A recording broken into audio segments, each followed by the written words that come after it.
Hey everyone, what's going on? Rowan here. Welcome back to my YouTube channel. In today's video, I put together one of the best beginners workout for six-pack abs and oblique exercises.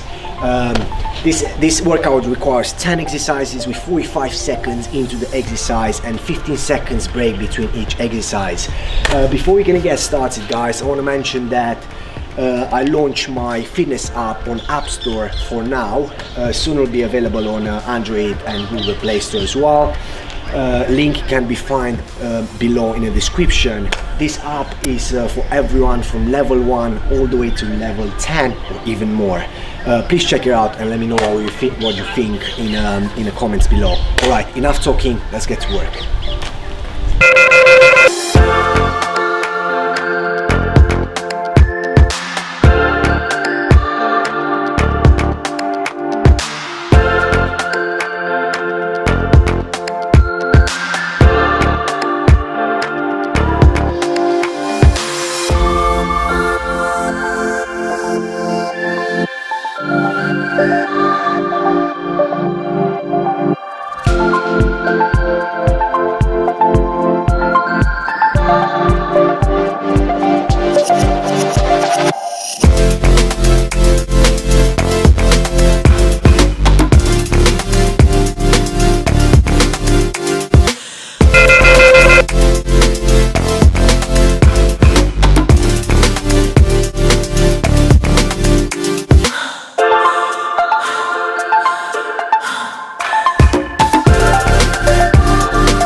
Thank you so much for watching, guys. Hope you enjoyed this six-pack abs and obliques workout for beginners. If you enjoyed, please comment below, let me know what you'd like to see next on my page, and very importantly, share with your friends as well. And as I mentioned at the beginning of the video, Rowan Fitness app is available on Apple App Store, and you can find the link in the description below. Also will be available for in Google Play Store and Android phones as well very soon. Until then, thanks again, and we'll see you in my next video. Take care.